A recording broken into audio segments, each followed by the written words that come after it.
মুহাম্মদুর রাসূলুল্লাহ সাল্লাল্লাহু আলাইহি ওয়াসাল্লাম তিনি আল্লাহর রসুল, এই সাক্ষ্য আমরা দিচ্ছি। মুয়াজ্জিনে আজানের ভিতরে এই ধ্বনিগুলো দিচ্ছে, আল্লাহর বরত্বের কথা বলে, ইসলামের কথা বলে, তাওহীদের কথা বলে, কল্যাণ, হাইয়া আলাস সালাহ, এসো তুমি নামাজের দিকে, হাইয়া আলাল ফালাহ, নামাজ সাধারণ কোনো বিষয় না, নামাজ হচ্ছে কল্যাণের একটা রাস্তা, বলেন সুবহানাল্লাহ। এভাবে যখন মুয়াজ্জিন আজানের ডাক দেয় তখন কিছু মানুষ আছে যারা আল্লাহর ডাকে সাড়া দিয়ে মসজিদে চলে আসে, বলেন সুবহানাল্লাহ। আমার বন্ধুরা, আর অধিকাংশ মানুষ এরকম আছে যেই মানুষগুলোর মন তখন বলতে থাকে, আমি যদি এখন নামাজে যাই তাহলে আমার অনেক সময় নষ্ট হয়ে যাবে। হতে পারেন আপনি কোনো চাকরিজীবী, হতে পারেন আপনি কোনো ব্যবসায়ী, যদি আপনি কোনো কাজ দুনিয়ার মধ্যে করেন তাহলে এই কাজগুলো করেন নিজের রিজিকের তাড়নায়। আল্লাহ রাব্বুল আলামিন তো আমাদেরকে নির্দেশ দিয়েছেন নামাজের, সেই আল্লাহ আবার আমাদেরকে নির্দেশ দিয়েছেন রিজিক তালাশ করার। তাহলে উভয়টা বিধান কার? আওয়াজদা বলেন কার? নামাজের বিধান আল্লাহর, আবার রিজিক তালাশ করার বিধানও আল্লাহর। আল্লাহ পাক কোরআনে নামাজের ক্ষেত্রে জায়গায় জায়গায় বলেছেন ওয়াকিমুস সালাতা ওয়া আতুজ যাকাহ, তোমরা নামাজ কায়েম করো, যাকাত প্রদান করো। আল্লাহ রাব্বুল আলামিন ঠিক তেমনি ভাবে রিজিক তালাশের ব্যাপারে বলেন ফাইদা কুদিয়াতিস সালাতু ফান্তাশিরু ফিল আরদি ওয়াবতাগু মিন ফাদলিল্লাহ। আমার আল্লাহ বলেন যখন নামাজ শেষ হয়ে যায় তখন তুমি তোমার রিজিক তালাশ করার জন্য মসজিদ থেকে বেরিয়ে পড়ো, তোমার ঘর থেকে বেরিয়ে পড়ো, তুমি তোমার কর্মস্থলে যাও, তুমি আমার রিজিক তালাশ করতে থাকো। আমি আল্লাহ তোমাদের উত্তম রিজিকের ব্যবস্থা রেখেছি, বলেন সুবহানাল্লাহ। প্রিয় ভাইয়েরা আমার, আল্লাহ রাব্বুল আলামিনের এই দুইটা বিধান আমাদের সামনে অনেক সময় সাংঘর্ষিক হয়ে যায়, ঠিক না বেঠিক? যখন নামাজের সময় আসে তখন মনে করতে হবে আমাকে আমার আল্লাহ এখন বিধান দিচ্ছে তুমি নামাজ কায়েম করো। আবার যখন নামাজ শেষ হয়ে যায় তখন আমার স্মরণ করতে হবে আমার আল্লাহ আমাকে বলেছেন ওয়াবতাগু মিন ফাদলিল্লাহ, আমার রিজিক তোমরা আবার তালাশ করতে থাকো। যথা জায়গার ভিতরে প্রতিটা বিধানকে সম্মান প্রদর্শন করতে হবে। আল্লাহ পাকের বিধানগুলি যখন যেটা যেখানে প্রয়োজন সেখানে আল্লাহ নির্দেশ দিয়েছেন, আর যেই বিধানগুলি যেইভাবে আল্লাহ নাজিল করেছেন ওই বিধানগুলি ওইভাবেই পালন করতে হবে, ঠিক না বেঠিক? আমার বন্ধুরা, তাহলে নামাজ আল্লাহর বিধান, আবার রিজিক তালাশ করা এটাও কার বিধান? আল্লাহর বিধান। এখন এই রিজিকের তাড়নায় আমরা যখন চাকরি করি, কাজ করি, তখন আমাদের সামনে আমাদের মনে তখন এই বিষয়গুলো উদয় হয় যে ঠিক আছে আরও অনেক সময় আছে, আজান দিছে আর আধা ঘন্টা পরে নামাজ। এই চিন্তা করে অনেক মুসলমান ভাইয়েরা, অনেক মুসলমান বোনেরা যারা তারা এই নামাজ থেকে পিছিয়ে থাকতেছে, বলতেছে ঠিক আছে আর একটু পরে পড়ব। এই চিন্তা করতে করতে আরেকটু সময় যায়, যাওয়ার পরে তার কাজের চাপ আরও বাড়ে না কমে? বাড়ে। কারণ আপনার চিন্তা আমার বেশি ইনকাম করতে হবে। কি করতে হবে? ইনকাম বেশি করতে হবে। ইনকাম বেশি করার চিন্তা যখন মানুষের মনের ভিতরে আরও বেড়ে যায় তখন কিন্তু নামাজের বিধানটার ক্ষেত্রে তার অবহেলা আরও বেশি বেড়ে যায়, ঠিক না বেঠিক? আমার ভাইয়েরা দেখেন কিভাবে সাংঘর্ষিক হয় রিজিক আর নামাজ, এই দুটার সাথে কিভাবে সাংঘর্ষিক হয়। এরপর আপনার মনে যখন নামাজের জামাতের সময় হয়ে যাবে তখন আবার মনের ভিতরে অশ্বাসা দিবে কে? শয়তান। কি দিবে? যে জামাতে পড়া লাগবে, তুমি একা পড়লে তৈব, ঠিক আছে একটু পরে তুমি পড়ে নিও নামাজটা। তাহলে একটু আগে শয়তান ধোঁকা দিছে যে জামাতের তো অনেক সময় বাকি আছে, আর এখন জামাতের সময় হয়ে গেছে, এখন এসে ধোঁকা দেয় কি আরে নামাজে তো অনেক সময় আছে, তুমি একা পড়লেও তো হবে। আমার বন্ধুরা, এরপরে যখন আপনি জামাত শেষ হয়ে গেল, আরও সময় যাচ্ছে, হঠাৎ মনে হইল যারে আমি তো জামাতে পড়ি নাই, তাহলে এখন নামাজটা পড়ে নিই। তখন আবার শয়তান নতুন ভেসে আইসা আপনাকে আবার নতুন করে ওয়াসওয়াসা দিবে, যাই রে আসর রক্ত পর্যন্ত জোহরের সময় বাকি আছে, এত তাড়াতাড়ি পরে লাভ কি, কাজগুলি আছে হাতের কাজগুলো শেষ করো, এগুলো শেষ করে তারপরে নামাজের মধ্যে যাও। শয়তান এটা নতুন করে আমার সামনে দোকান নিয়ে আসবে। আমার বন্ধুগণ, যদি কোনো মানুষের মনের ভিতরে নামাজের মহাব্বত থাকে, আল্লাহর মহাব্বত থাকে, নবীর মহাব্বত থাকে, তাহলে ওই ব্যক্তি ইসলামের প্রতিটা কাজ যথা সময় আদায় করবে। ঠিক না বেঠিক? আমরা দেখতে পেয়েছি কিছুদিন আগে আমাদের যেই দেশের কর্ণধাররা আছেন, রাষ্ট্রপ্রধান থেকে শুরু করে এমপি মন্ত্রীরা, তারা যেখানে এই দেশের জন্য গবেষণা করে, এ দেশের উন্নতির জন্য যেখানে তারা আলোচনা করে, ওই জায়গাটাকে আমরা বলি সংসদ ভবন। কি ভবন? আওয়াজটা বলেন। এই সংসদ ভবনের মধ্যে একটা বাজেটের বিল পাস হচ্ছে। বাজেটের বিল নিয়ে যখন কথোপকথন চলতেছে, মন্ত্রী কথা বলতেছে, মন্ত্রীর কথার যেই নির্ধারিত টাইম দেওয়া হলো, এই নির্ধারিত টাইম যখন শেষ হয়ে যায়, এরপরেই নামাজের ওয়াক্ত শুরু হয়ে গিয়েছে, তখন স্পিকার সাহেব বলতেছেন আপনার আলোচনা শেষ করুন, এখন আমরা নামাজের বিরতির মধ্যে যাব। মন্ত্রী সাহেব তখন বলতেছিলেন স্পিকার সাহেব আপনার কাছে অনুরোধ, আমাকে আর 2-1 মিনিট সময় দেন, ওই সময়ের ভিতরে আমার আলোচনা শেষ করব, এরপরে আমরা নামাজের বিরতির মধ্যে যাব। স্পিকার সাহেব তখন শক্ত ভাষায় বললেন এই বিল পাশের জন্যে নামাজের সময়কে বিলম্ব করা যাবে না, নামাজটাকে যথা সময় আমরা আদায় করব। বলেন সুবহানাল্লাহ। আমার বন্ধুরা, যদি আমাদের এভাবে প্রতিটা এমপি মন্ত্রী সকলের ভিতরে যদি নামাজের মহাব্বত থাকে, যদি নামাজটা যথা সময়ে আদায় করে, তাহলে ওই ব্যক্তির দ্বারা কখনো দুর্নীতি করা সম্ভব না। ঠিক না বেঠিক? দুর্নীতি যদি দমন করতে চাই, ঘুষ আমরা যদি দমন করতে চাই, আমরা যদি অন্যায়গুলো দমন করতে চাই, তাহলে অবশ্যই নামাজের বিকল্প কিছুই হতে পারে না। ঠিক না বেঠিক? আমার ভাইয়েরা, যদি আমাদের সংসদ ভবনে এত সুন্দর একটা কাজ তাদের থেকে দেখি, তাহলে আমরা কিছু আশা করতে পারি যে হ্যাঁ, হয়তোবা আমরা ভবিষ্যতে ভালো কিছু দেখতে পাবো, যদিও নাকি আমরা এখন তাৎক্ষণিক দেখছি না। হতে পারে যদি তাদের ভিতরে নামাজের গুরুত্বটা থাকে, এবং আমরা দেখতে পেয়েছি যে সংসদ ভবনের নামাজের জায়গার ভিতরে আমাদের এমপিরা, আমাদের মন্ত্রীরা কি সুন্দরভাবে জামাতের সাথে নামাজ আদায় করতেছে, নামাজের ধীরস্থিরতা দেখেও তাদের অনেক ভালো লাগতেছে। আমরা দোয়া করি যে তারা যদি আমাদের নামাজি হয়ে যায়, তাহলে অবশ্যই এদেশ একটি সোনার দেশ হয়ে যাবে। ঠিক না বেটি? আমার বন্ধুরা, তো সেই নামাজ আপনার সামনে আসলে শয়তান ওয়াসওয়াসা দিবে বিভিন্ন পদ্ধতিতে, বিভিন্নভাবে, কিন্তু শয়তানের সেই দোকা থেকে আমাদের বিরত থাকতে হবে, শয়তানকে আমাদের প্রতিহত করতে হবে। তখন আমাদের স্মরণ করতে হবে আউযু বিল্লাহি মিনাশ শাইতানির রাজিম, আয় আল্লাহ, বিতাড়িত শয়তান থেকে তোমার কাছে আশ্রয় চাই।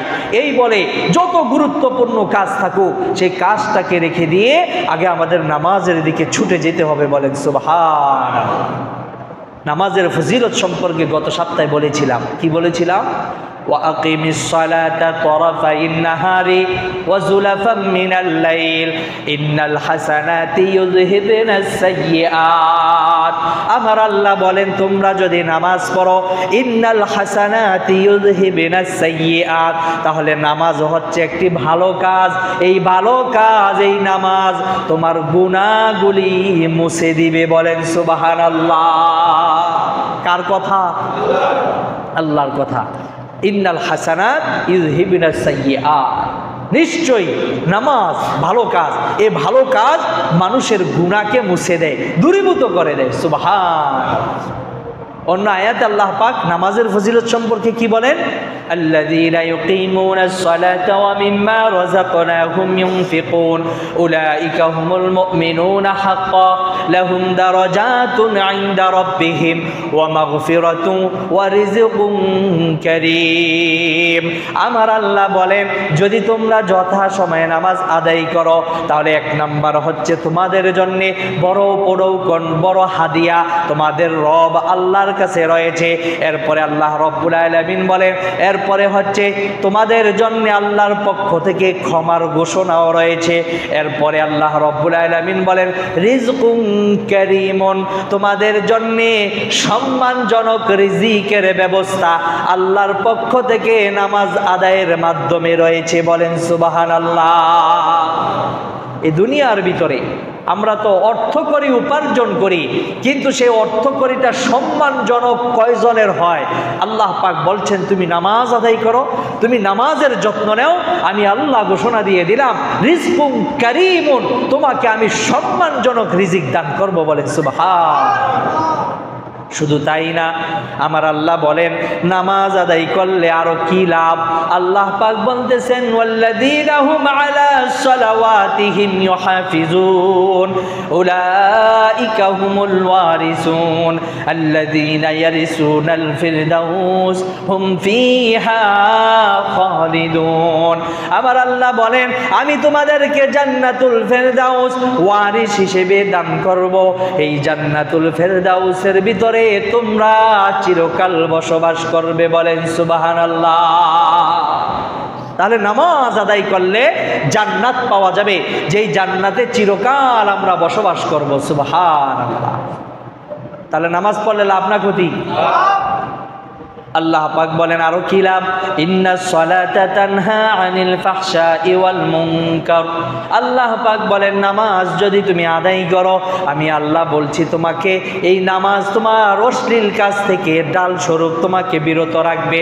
রমজানের রোজা যেমনি ভাবে আল্লাহ পাক বলেছেন, যদি রমজান মাসে রোজা রাখো আর ওই রোজা তোমাকে গুনাহ থেকে বাঁচাইবে ডাল স্বরূপ, আর ওই ডাল স্বরূপ বাঁচানোর জন্য তোমাদের যেই কাজগুলো করতে হবে, তোমরা মিথ্যা বলতে পারবে না, গীবত করতে পারবে না। এটা রমজানের আলোচনার মধ্যে গিয়েছে। আজকের নামাজের আলোচনার মধ্যে আমার আল্লাহ বলেন, তুমি যদি অশ্লীল কাজ থেকে বাঁচতে চাও, তোমার নামাজ যদি তোমাকে অশ্লীল কাজ থেকে বাঁচাইতে চায়, তাহলে অবশ্যই তোমার সেই নামাজটা হতে হবে তোমার মন গড়া না, তোমার হাবিব রাসূলের সুন্নত মোতাবেক। বলেন সুবহানাল্লাহ। ইন্নাস সালাতা তানহা আনিল ফাহশাই ওয়াল মুনকার ওয়া লাযিকরুল্লাহি আকবার ওয়াল্লাহু ইয়ালামু মা তাসনাউন। আরে নামাজ হচ্ছে আল্লাহর জিকির, আল্লাহর স্মরণের মধ্যে সবচেয়ে উত্তম একটা মাধ্যম। বলেন সুবহানাল্লাহ। আমার বন্ধুরা, তাহলে নামাজের এই ফজিলতগুলো নিয়ে আমরা আলোচনা করেছিলাম। নামাজের এই ফজিলতের কথা যদি আমরা ভুলে যাই, তাহলে অবশ্যই এতে আমাদেরই ক্ষতি হবে। ঠিক না বেটি? এজন্যে আমাদের যেই কাজটুকু করতে হবে সেটা হচ্ছে নামাজ যথাসময়ে আদায় করতে হবে। পাশাপাশি এই নামাজের মাধ্যমে আমাদের আর কি লাভ হয়? রসুলের একখানা হাদিস আমি স্মরণ করে দিয়েছিলাম, হযরত আবু যর গিফারি রাদিয়াল্লাহু তাআলা আনহু থেকে বর্ণিত। আল্লাহ রসুল বসন্তকাল অর্থাৎ শীতকালে আল্লাহ রসুল তিনি ঘর থেকে বাইরে হলেন। রসুলের সাথে আবু যর গিফারি রাদিয়াল্লাহু তাআলা আনহু ছিলেন। আল্লাহ রসুল আবু যর গিফারিকে ডাক দিয়ে বললেন, হে আবু যর, এদিকে আসো। আবু যর গিফারি বললেন, লাব্বাইক ওয়া সা'দাইক ইয়া রাসূলুল্লাহ। হে আল্লাহর রসুল, আমি উপস্থিত। আল্লাহর রসুল আবু যর গিফারিকে বলেন, আবু যর, এই গাছের দিকে তাকায়া দেখো, এই গাছের পাতাগুলি শীতকালে কিভাবে শুকায়া ঝরে পড়তেছে। আবু যর গিফারি বললেন, জি রসুল, তা তো দেখতেছি। আল্লাহর রসুল এরপরে একটা গাছের ডাল, ওই গাছের একটা ডাল ধরলেন। ধরার সাথে সাথে পাতার ঝরে পড়ার পরিমাণ আগের থেকে আরো বেশি বেড়ে গেল। এবার আল্লাহর রসুল বলতেছেন, আবু যর, এই যে গাছের ডাল থেকে এখন যেইভাবে পাতাগুলি ঝরতেছে, আমার উম্মত যদি নামাজ যথাসময় আদায় করে, তাহলে তার গুণাগুলো ওই নামাজের বিনিময়ে এভাবে ঝরে মুছে যায়। সুবহানাল্লাহ। আমার বন্ধুরা, তাহলে নামাজ পড়লে লাভ না ক্ষতি? এ নামাজ পড়ার দরকার আছে না নাই? এবার আসুন, এই নামাজ আদায় করলে আমার আপনার কি লাভ? নামাজি ব্যক্তির কি পুরস্কার আর রয়েছে? নামাজি ব্যক্তির পুরস্কার সম্পর্কে আল্লাহর রাসূল 5টা কথা বলেছেন। কয়টা কথা? 5টা কথা বলেছেন। কি বলেছেন? মান হাফাজা আলাস সালাওয়াতি আকরামাহুল্লাহু তাআলা বিখামসি খিসালিন ইয়ারফাউ আনহু দীকাল আইশ।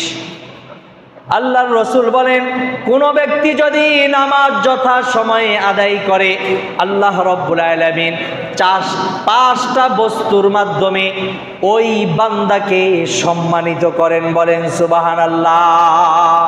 কয়টা বস্তু? আওয়াজ দা বলেন। 5টা বস্তুর মাধ্যমে আল্লাহ তাকে সম্মানিত করেন। এর মধ্যে 1 নাম্বার হচ্ছে ইয়ারফাউ আনহু দীকাল আইশ।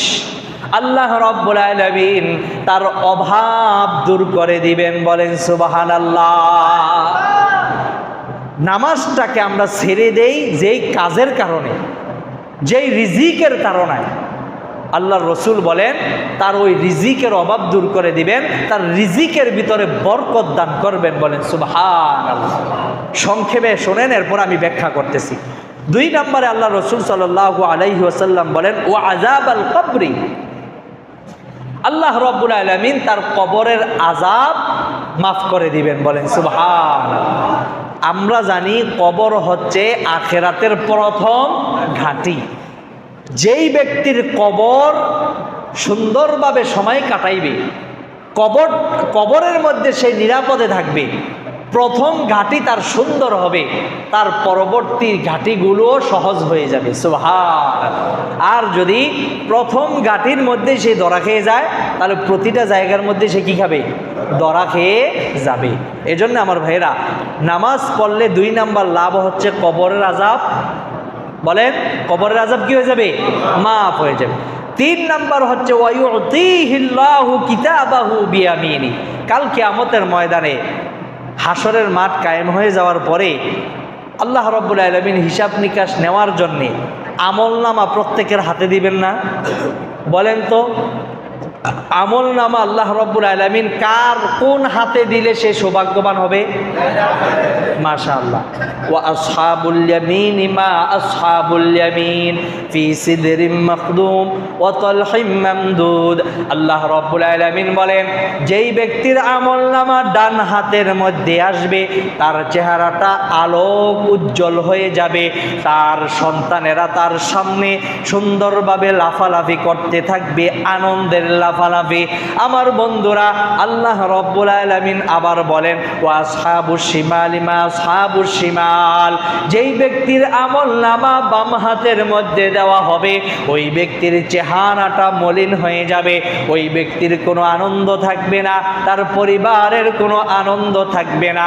আমার আল্লাহ বলেন, যেই ব্যক্তি নাকি 5 ওয়াক্ত নামাজ জামাতের সাথে আদায় করবে, ওই ব্যক্তির 3 নাম্বার পুরস্কার হবে, আমি আল্লাহ তার আমলনামা তার ডান হাতে দিয়ে তাকে আখিরাতে সম্মানিত করব। বলেন সুবহানাল্লাহ।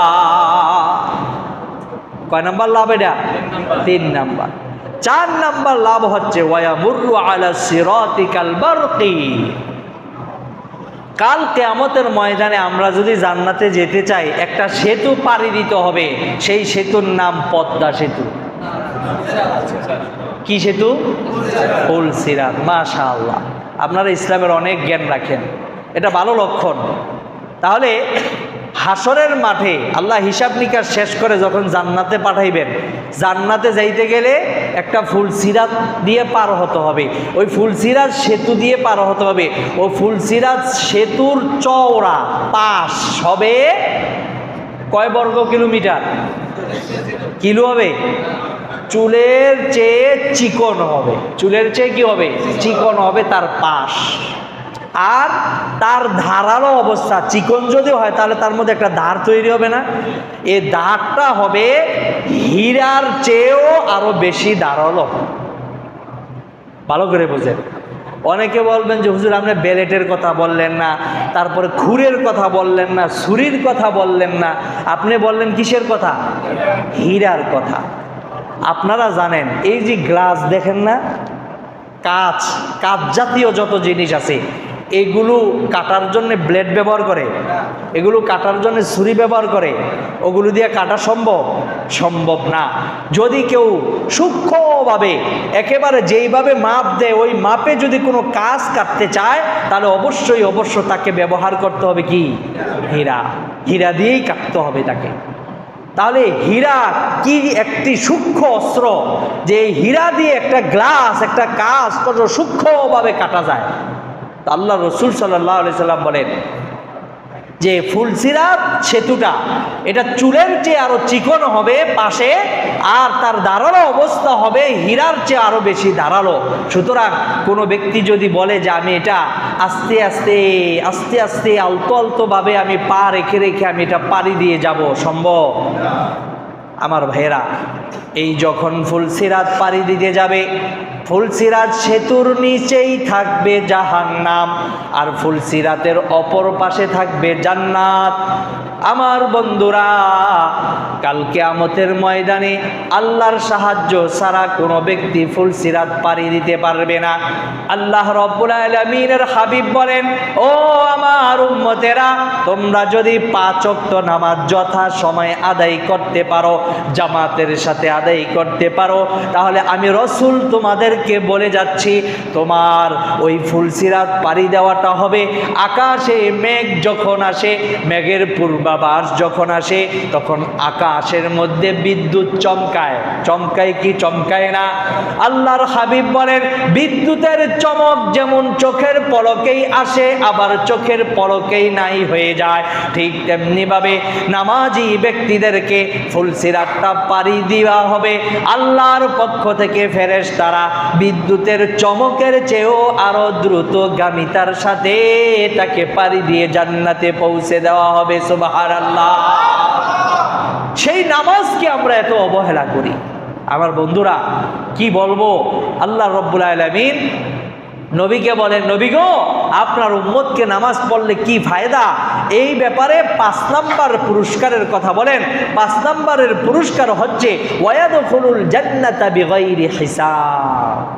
আল্লাহ রাব্বুল আলামিন জান্নাতে তাকে দিবেন, তবে বিগাইরি হিসাব ছাড়া। সুবহানাল্লাহ। তাহলে কয়টা পুরস্কারের কথা বললাম? 1 নাম্বার কি? রিজিকের মধ্যে কি হবে? বরকত হবে। নাম্বার 2, আল্লাহ রাব্বুল আলামিন আমলনামা কোন হাতে দিবেন? ডান হাতে। নাম্বার 3, কবরের আযাব মাফ হয়ে যাবে। নাম্বার 4, আল্লাহ পাক ফুলসিরাত পাড়ি দিবেন বিজলির চেয়ে আরো দ্রুতগামিতার সাথে। সুবহানাল্লাহ। 5 নাম্বার বিনা হিসেবে কি দিবেন? জান্নাত। এবার আসুন, রিজিকের মধ্যে বরকত দিবেন। এই রিজিকের বরকত জিনিসটা কি জিনিস, এটা আমাদের বোঝা দরকার। রিজিকের মধ্যে যে বরকত আসবে এই বিষয়টা একটু খেয়াল করেন। আমরা নামাজ ছেড়ে দেই এই রিজিকের তাড়নায়। কামাইব, উপার্জন করব, ব্যবসা করব, চাকরি করব, বিভিন্ন কাজে ব্যস্ত থাকব, এতে আমার কি আসবে? টাকা পয়সা আসবে, আমার পরিবার সুন্দরভাবে চলবে, আমি সুন্দরভাবে চলবো, আত্মীয় স্বজন নিয়ে আমি ভালোভাবে থাকব। এই চিন্তা নিয়ে আমরা এই নামাজকে আমরা অবহেলা করে আমরা দুনিয়ার কাজে ব্যস্ত থাকি, ঠিক না বেটি? একটা গজল পিচ্ছির মুখ দিয়ে আমরা শুনছি, নামাজকে বলো না কাজ আছে, কাজকে বলো আমার নামাজ আছে, নামাজবিহীন পরকালে মুক্তি পাওয়া যাবে কোনোভাবেই মুক্তি পাওয়া যাবে না। এই গজলটা যে যতবার শুনবেন ততই মজা লাগে, ঠিক না বেটি? ওখানে দেখবেন একজনে একটা হিন্দু ভাই কমেন্টস করে রাখছে, সে কমেন্টসটা এখনো আছে। সে হয়তো মরে যাবে, যদি এই কমেন্টসটা থাকে তাহলে এটা যারা এই ভিডিওটা যতবার দেখবে তারা এই কমেন্টসটাও দেখতে পাবে। সেখানে সে লেখছে, আমি একজন হিন্দু ব্যক্তি, কিন্তু এই গজলটা আমি যতবার শুনি ততবার আমার ইসলামের প্রতি একটা মহাব্বত এবং আল্লাহর প্রতি একটা আলাদা মহাব্বত তৈরি হয়ে যায়। সুবহানাল্লাহ। আমি জানি না ওই ভাই মুসলমান হয়ে গেছে কিনা, যদি তার দিলের অবস্থা এরকম হয় আশা করি সে মুসলমান হয়ে যাবে, আল্লাহ কবুল করুন, বলেন আমিন। কিন্তু আমার ভাইয়েরা, এই সকল গজল শুনে, নামাজের কথা শুনে বিধর্মীরা যদি মুসলমান হয়, আমরা মুসলমানরা কেন জীবনটাকে পরিবর্তন করতে পারবো না ভাই? ইনশাআল্লাহ। একটু শুধু মনের সাথে যুদ্ধ করতে হবে, মনের সাথে একটু লড়াই করলেই জীবনে সফলতা অর্জন করা যাবে। আর এই সফলতা আসবে আমাদের নামাজের মাধ্যমে। এই নামাজের মাধ্যমে সারা পৃথিবীতে ইসলাম কায়েম করা সম্ভব, ঠিক না বেঠিক? ইনসাফ কায়েম করা সম্ভব, ন্যায় পরায়ণতা এই পৃথিবীর বুকে কায়েম করা সম্ভব। নামাজ যার ভিতরে নাই তার মাধ্যমে আমি ইনসাফ আশা করতে পারি না। আমার বন্ধুরা, তাহলে দেখেন নামাজের মাধ্যমে রিজিকের ভিতরে বরকত আসবে। এই বরকত কিভাবে আসবে? আমার নবীকে আল্লাহ পাক নির্দেশ দিয়েছেন, ওয়ামুর আহলাকা বিসসালাতি ওয়াসতাবির আলাইহা লা নাসআলুকা রিজকা নাহনু নারযুকুকা ওয়াল আকিবাতু লিত্তাকওয়া। সামনের কাতারগুলো একটু চাইপা যাবে, খালি জায়গাগুলো আমরা পূরণ করি, পিছনে যারা আসে তাদেরকে বসার সুযোগ করে দেই। খেয়াল করেন, আল্লাহ পাকে আয়াতের মধ্যে বলেন, নবী গো আপনি নামাজ পড়েন, আপনার পরিবারকে নামাজ পড়তে বলেন। লা নাসআলুকা রিজকা, আমি আল্লাহ আপনার কাছে কোনো রিজিক চাই না এই নামাজের বিনিময়। লা নাসআলুকা রিজকা নাহনু নারযুকুক, আমি আল্লাহ উল্টো আপনাদেরকে নামাজের বিনিময়ে রিজিক দান করি। সুবহানাল্লাহ। দেখেন আল্লাহ পাক কিন্তু, আমি শুরুতেই বলতেছিলাম নামাজের বিধান কার? আর রিজিকের বিধানও কার? আল্লাহ। তো রিজিক আল্লাহর বিধান। রিজিকের বিধানটা এরকম, আমি আপনি জন্মের 50,000 বছর আগে আমার আপনার মৃত্যু পর্যন্ত কি রিজিক আছে এই রিজিক বরাদ্দ করে রাখছেন কে? যেই ব্যক্তি নামাজ পড়বে তো নামাজের মাধ্যমে তার রিজিকে বরকত হবে, মানে হচ্ছে রিজিক তার পিছনে পিছনে দৌড়াবে, রিজিকের পিছনে বান্দা বান্দির দৌড়ানোর প্রয়োজন নাই। বলেন সুবহানাল্লাহ। ওয়াল আকিবাতু লিল মুত্তাকিন, আল্লাহ পাক বলেন আরে উত্তম প্রতিদান তো হচ্ছে তাকওয়াওয়ালাদের ভিতরে, তাকওয়াওয়ালাদের জন্য। যেই ব্যক্তি আল্লাহর বিধানকে সম্মান করে, আল্লাহর বিধান যথাযথভাবে আদায় করে, ওই মানুষগুলোর জন্যই তো হচ্ছে উত্তম প্রতিদান এবং উত্তম ফয়সালা কার পক্ষ থেকে?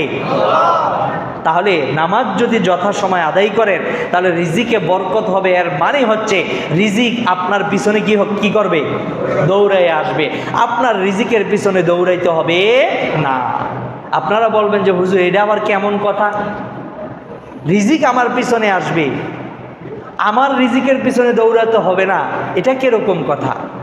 খেয়াল করুন, রিজিক অন্বেষণের জন্য তো আমাদের চেষ্টা করতে হবে, ঘর থেকে বের হতে হবে, নামাজ শেষ করে কাজে যেতে হবে, এগুলোই আল্লাহর বিধান, এটা করতে হবে, এটা স্বাভাবিক একটা বিধান। কিন্তু আল্লাহ রাব্বুল আলামিন কোনো ব্যক্তি যদি রিজিকের পিছনে না দৌড়ায় তাহলে ওই ব্যক্তিকে বা ওই মাখলুকটাকে আল্লাহ তার কাছে রিজিক পৌঁছাইয়া দিবেন। এই বিধানও আল্লাহ দুনিয়ার মধ্যে নজির হিসেবে রাখছেন। বলেন সুবহানাল্লাহ। সেই নমুনা কি? আমার বন্ধুরা, আমরা সকলেই সবচেয়ে প্রভাবশালী একজন নবী, আমরা এই নবীর নাম জানি, হযরত মূসা আলাইহিস সালাতু ওয়াস সালাম। মূসা আলাইহিস সালাতু ওয়াস সালামকে বলা হয় মূসা কালিমুল্লাহ। যেই মূসা যখন মন চায় তখনই কথা বলতেন, কার সাথে? আল্লাহর সাথে। এই জন্যে মূসাকে মূসা কালিমুল্লাহ বলা হয়। হযরত মূসা আলাইহিস সালাতু ওয়াস সালাম আল্লাহর সাথে সম্পর্ক করলেন। হযরত মূসা আলাইহিস সালাতু ওয়াস সালাম মাদিয়ানে যখন ছিলেন, তার স্ত্রীকে নিয়ে যখন তিনি সফর করতে লাগলেন, ওই সফর অবস্থায় তার স্ত্রী প্রেগনেন্ট ছিল। স্ত্রীর এখন বাচ্চা প্রসব হবে, কিন্তু এখন আগুনের প্রয়োজন। কিসের প্রয়োজন? হযরত মূসা আলাইহিস সালাতু ওয়াস সালাম এই পাহাড় অঞ্চল এলাকার মধ্যে তিনি কোথাও আগুন পাচ্ছেন না। এরপরে তিনি একটা গাছ দেখতে পাইলেন। ওই গাছের কাছে যখন গেলেন তখন সেখানে তিনি ডালের ভিতরে আগুন জ্বলতেছে দেখতে পাইলেন। হযরত মূসা আলাইহিস সালাতু ওয়াস সালাম মনে করছেন এটা আগুন, সেই হিসেবে তিনি আগুন নেওয়ার জন্য কাছে যখন গেলেন তখন কুদরতিভাবে আওয়াজ আসলো, ও মূসা, এটা কোনো আগুন না, এটা হচ্ছে তোমার রবের তাজাল্লি, নূরের একটা ঝলক। ও মূসা, আমি তোমাকে আমি আল্লাহর পক্ষ থেকে ওহী দান করব। বলে সুবহানাল্লাহ। মূসা আলাইহিস সালাতু ওয়াস সালাম তিনি পেরেশানির মধ্যে আছেন।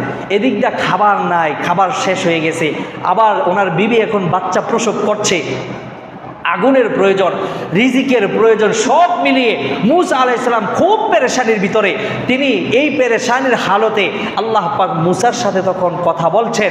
মূসা আলাইহিস সালামের এই পেরেশানি দেখে আল্লাহ রব্বুল আলামিন মূসাকে বললেন, মূসা খুব পেরেশানি মনে হচ্ছে। মূসা আলাইহিস সালাম বললেন, ওগো আল্লাহ, অবশ্যই আমি খুব পেরেশানির মধ্যে আছি। আল্লাহ রব্বুল আলামিন মূসাকে বললেন, মূসা, তোমার হাতে যে লাঠিটা আছে সেই লাঠিটা কিন্তু একটা কুদরতি লাঠি। এই লাঠি দিয়ে তুমি পাথরের মধ্যে আঘাত করো।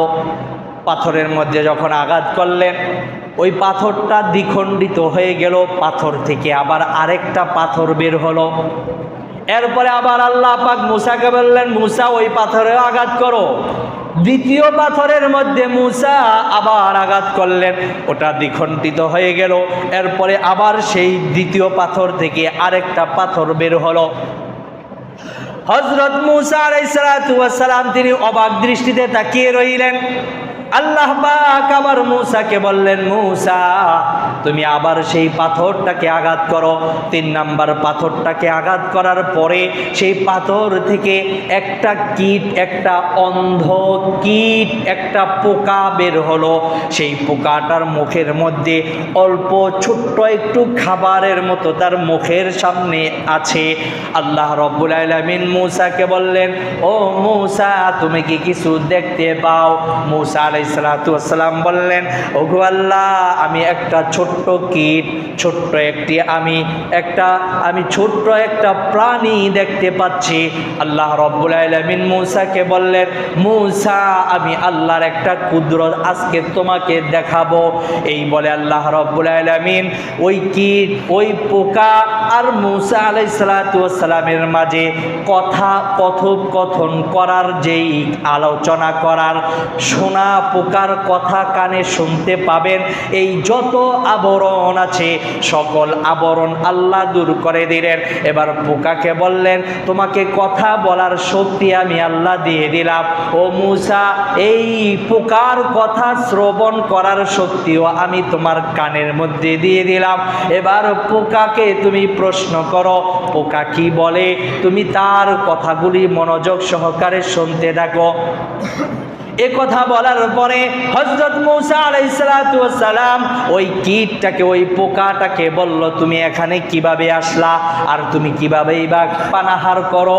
এই প্রশ্ন করার সাথে সাথে সেই পোকাটা বলতেছে, আমার চোখ অন্ধ, আমি যে কোনো জায়গায় গিয়ে আমার রিজিক তালাশ করতে পারি না, কিন্তু আমার একজন রব আছে, ইয়ারানি, যেই রব আমাকে দেখে। আমার এমন একজন রব আছে যেই রব ইয়াসমাউ কালামি, আমার কথাগুলো শ্রবণ করে। আমার এমন একজন রব আছে যেই রব নাকি আমাকে রিজিক দেয়। আমার এমন এক রব আছে যেই রব নাকি আমার অবস্থান সম্পর্কে ভালোভাবে জানেন। আমার সেই রবকে আমি কখনো বলি না, আমি সেই আমার রবকে স্মরণ করি, আমার রব আমাকেও স্মরণ করে। বলেন সুবহানাল্লাহ। হযরত মূসা আলাইহিস সালাম এখন তাকে বললেন, তাহলে তুমি রিজিক কিভাবে খাও? তখন সে বলল যে আমার রবই আমাকে রিজিকের ব্যবস্থা করে দেয়। বলেন সুবহানাল্লাহ। এবার আল্লাহ রব্বুল আলামিন মূসাকে ডাক দিয়ে বলেন, মূসা, কি জানলা, কি শিখলা এই কীট থেকে, এই পশু, এই প্রাণীটা থেকে কি শিখতে পারলা? মূসা আলাইহিস সালাম বললেন যে আল্লাহ, আসলে আপনি সবচেয়ে বড় হুকুমদাতা, আপনি হচ্ছেন সবচেয়ে বড় কুদরতওয়ালা। আপনার গোলামি যারা করবে, আপনাকে যারা সব সময় স্মরণ করবে, তাদের কখনো দুনিয়ায় কোনো অভাব হবে না, দুনিয়ায় তাদের সম্মানের কোনো কমতি হবে না। আল্লাহ, তুমি আমাকে এই শিক্ষাই দিয়ে দিলা যে রিজিক তো তোমার থেকে ফয়সালা করা, এই রিজিকের পিছনে দৌড়াতে হবে না, রিজিক আমাদের পিছনে দৌড়াবে। তার বড় জ্বলন্ত প্রমাণ হচ্ছে এই পোকা। এই পোকার কাছে তুমি রিজিক পৌঁছাইয়া দিয়েছ। 3টা পাথরের ভিতরে সে অবস্থান করতেছে। তোমার জানা আছে তোমার মাখলুক কোথায় আছে, খেয়ে আছে না না খেয়ে আছে, তার রিজিক কিভাবে তার কাছে পৌঁছাতে হবে, এই রিজিক তুমি আজকে তার কাছে পৌঁছাইয়া সারা পৃথিবীর মাঝে তুমি দৃষ্টান্ত রেখে দিলা। তুমি এমন খোদা, যেই খোদা নাকি তার ইবাদত করলে রিজিক তার পিছনে পিছনে দৌড়ায়, রিজিকের পিছনে তার দৌড়াইতে হয় না। বলেন না সুবহান। আমার বন্ধুরা, সে নামাজ কি ছাড়া যাবে? তাহলে রিজিক এমন একটা জিনিস, এই রিজিককে যদি আমরা চাই তাহলে অবশ্যই আল্লাহ সুবহানাহু ওয়া তাআলার এই বিধান নামাজ, এই নামাজের বিধানটুকু আমাদের সুন্দরভাবে আদায় করতে হবে। কারণ নামাজ যদি আমরা আদায় না করি তাহলে অবশ্যই এই নামাজ আমাদেরকে কাল কিয়ামতের ময়দানে আল্লাহর কাঠগড়ায় দাঁড় করায় বলবেন যে আমাকে আপনি নামাজ বিধান হিসেবে দুনিয়াতে পাঠাইছিলেন, আপনার এই বান্দা নামাজ আদায় করে নাই, আয় আল্লাহ তুমি তাকে জাহান্নামে নিক্ষেপ করো, কারণ সে নামাজকে হেফাজত করে নাই।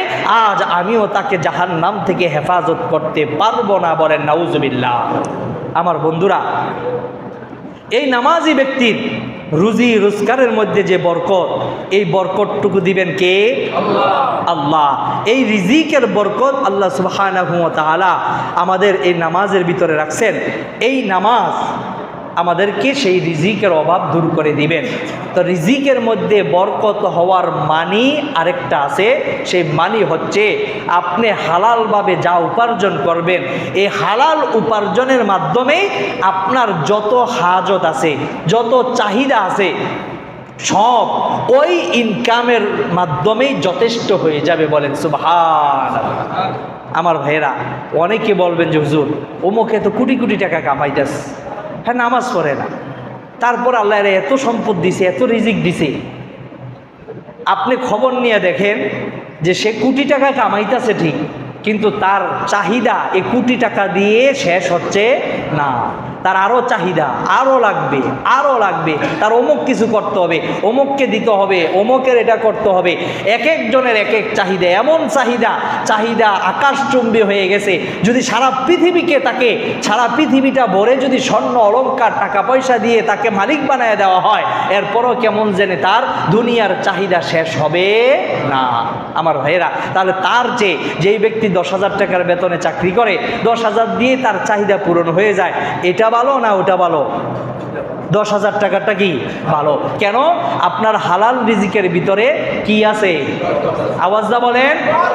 আর এই পরিপূর্ণ বরকতের রূপরেখা দেখতে পারবে তারাই যারা 5 ওয়াক্ত নামাজ আদায় করে। আর না হয় আপনি 10,000 টাকা কামাইবেন আর বলবেন আমগো হুজুরে তো কইছে যে 10,000 টাকার মধ্যেই অনেক বরকত, এই জন্য আমার নামাজ রোজা কিচ্ছুই লাগবে না, 10,000 ইনকামের মধ্যেই আমি আছি, 10,000 কেমনে কামাইতে হইবে এর পিছনে ছুটছি, নামাজ আমার দরকার নাই, চলবে? এই জন্য আমার ভাইয়েরা, আমাদের এই চিন্তা করতে হবে 10,000 কষ্ট করে কামাই আল্লাহর বিধান মাইন না, ঠিক না বাড়ি? আল্লাহর বিধান মেনে যদি আমি 10,000 কামাই, 20,000 কামাই, তাহলে অবশ্যই তার ভিতরে পরিপূর্ণ বরকত রাখছেন কে? আমার ভাইয়েরা, এরপরে আসুন, যদি আমি আর আপনি এই 5 ওয়াক্ত নামাজ পড়লে 5টা পুরস্কারের কথা বলছি, এই যদি নামাজ যথাসময় না পড়ি তাহলে আমাদের জন্য 5টা ক্ষতি অপেক্ষা করতেছে। কয়টা ক্ষতি? 5টা ক্ষতি। ভালো করে বোঝেন। 5টা ক্ষতি বুঝার আগে একটা কথা বলি, আর রিজকু মাকসুমুন। আল্লাহর রসুল বলেন যে রিজিক কিন্তু এটা বন্টন করা। কত বছর আগে থেকে? 50,000 বছর আগে থেকে বন্টন করা আছে। আল্লাহ রসুল বলতেছেন আর রিজকু মাকসুমুন, রিজিক কিন্তু এটা বন্টনকৃত, এটা বন্টন করা হয়ে গেছে। এরপরে ইয়াতলুবুল আবদা কামা ইয়াতলুবু আজালাহু, মৃত্যু যেমন মানুষের পিছনে দৌড়াইয়া তাকে খুঁজে বের করে এবং তার মৃত্যুর যথাসময় আদায় করা হয়, ঠিক তেমনিভাবে রিজিকও তার পিছনে দৌড়াইয়া যায় যে সে কোথায় আছে, তার ইনকাম কোথায়। যদি আপনার রিজিক থাকে সৌদি আরব, যেমনি হোক আপনার সৌদি আরব যাইতে হবে। ওই সৌদি আরব গেলে আপনার রিজিক আপনি সুন্দরভাবে পেয়ে যাবেন। যেই ব্যক্তির রিজিক আমেরিকায়, অবশ্যই তার আমেরিকায় যেতে হবে, এই ব্যবস্থাও করে দিবেন কে? সব সহজ হয়ে যাব। দেখবেন অনেক ব্যক্তি আছে তার রিজিক হচ্ছে বাংলাদেশে। কোথায়? বাংলাদেশ। শুধু বাংলাদেশে না, তার রিজিক কে? কেরানীগঞ্জে। এই বেটায় বয়ে বয়ে দেখতেছে হাইরে আমার লগে কতগুলি কারিগর আছে, সে এখন ইটালি আছে। হ্যাঁ, যদি ইটালি যেতে পারে তাহলে আমি যেতে পারব না কেন? এর পিছনে দৌড়াদৌড়ি করতেছে। তার যত ইনকাম আছে, জায়গা আছে, সব বিক্রি করে দালালের হাতে টাকা দেয়। সব টাকা পয়সা দিয়া এরপরে সে চিন্তা করতেছে যাবে কোথায়? আওয়াজটা বলেন।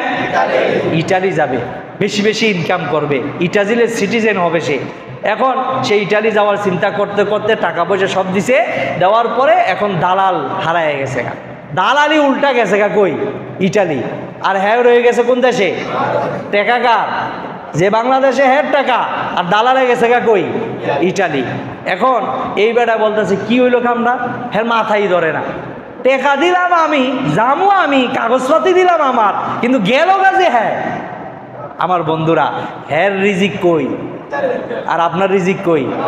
এই বাংলাদেশের এই কেরানীগঞ্জে, এই জন্য আপনি যাইতে পারেন নাই আমার ভাইরা। এজন্য রিজিক যার যেখানে আছে সেখানেই সে যাবে, সেখান থেকেই তার রিজিক তার পিছনে চলে আসবে, তার পিছনে ছুটে আসবে আমার বন্ধুরা। তাহলে রিজিক এটা বন্টনকৃত, আর এই রিজিক তার পিছনে দৌড়ায়, রিজিকের পিছনে আমাদের দৌড়ানোর কোনো প্রয়োজন নাই আমার বন্ধুরা।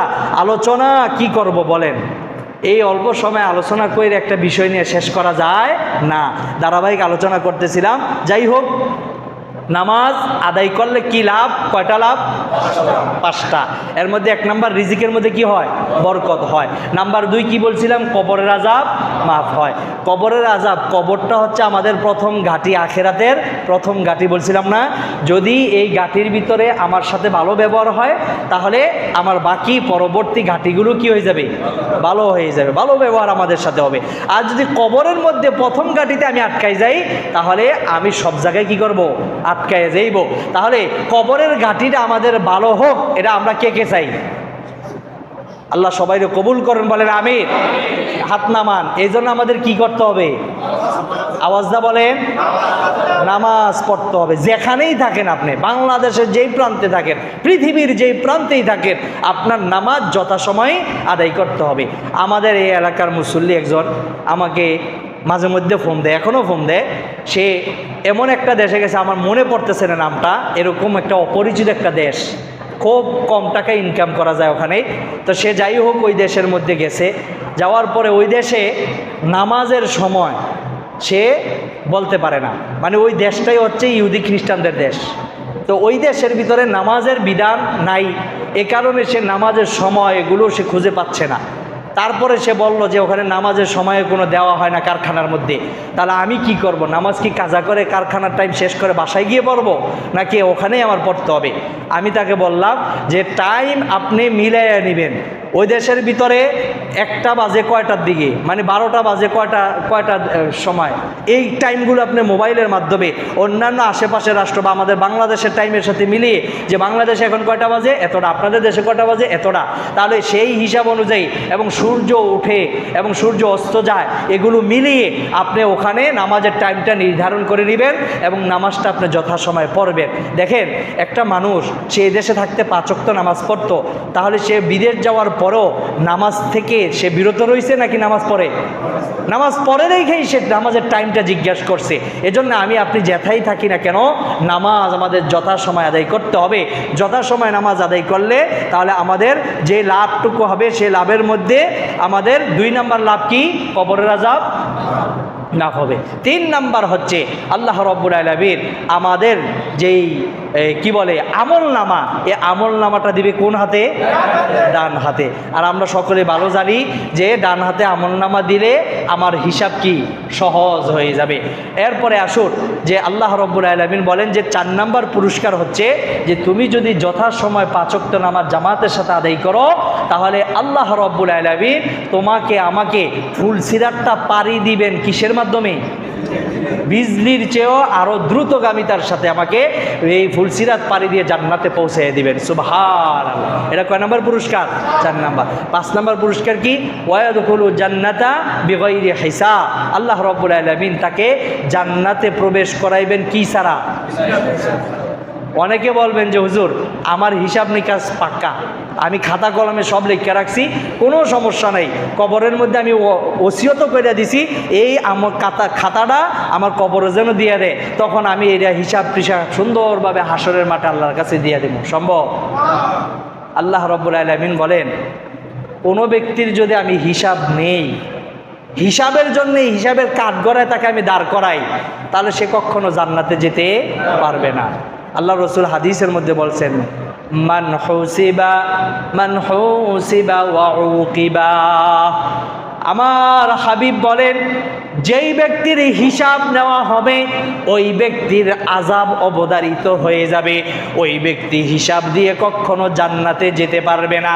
আমার বন্ধুরা, আমরা সময়কে যেইভাবে নষ্ট করি, আমার যদি 30 বছর হায়াতের হিসাব আল্লাহ চান, তাহলে আমরা সেই হিসাব দিতে পারবো না। 1 বছরের হিসাব দিয়েও আমরা জান্নাতে যেতে পারবো না। আমাদের জান্নাতে যদি যেতে হয়, তাহলে আল্লাহ রাব্বুল আলামিন যদি হিসাব ছাড়া আমাদেরকে জান্নাতে পাঠান, তাহলে সহজে জান্নাতে যেতে পারবো, ঠিক না বেটি? আমার বন্ধুরা, এই জন্যে আমাদের অবশ্যই এ ব্যাপারে খুব সচেতন হতে হবে যে হিসাব দিয়ে জান্নাতে যেহেতু যেতে হবে, আমাদের যেতে হবে, এই জন্য আমাদের অবশ্যই 5 ওয়াক্ত নামাজ যথা সময় আদায় করতে হবে। পারবো তো ভাই? নামাজ সম্পর্কে আলোচনা ধারাবাহিকভাবে চলবে, আমরা করব। আজকে 5 মিনিট কথা বলবো। এই 5 মিনিটের কথা হবে একটা দিবসকে সামনে রেখে। দিবসটা কি? পহেলা বৈশাখ। আজকে চৈত্র মাসের কয় তারিখ? হ্যাঁ,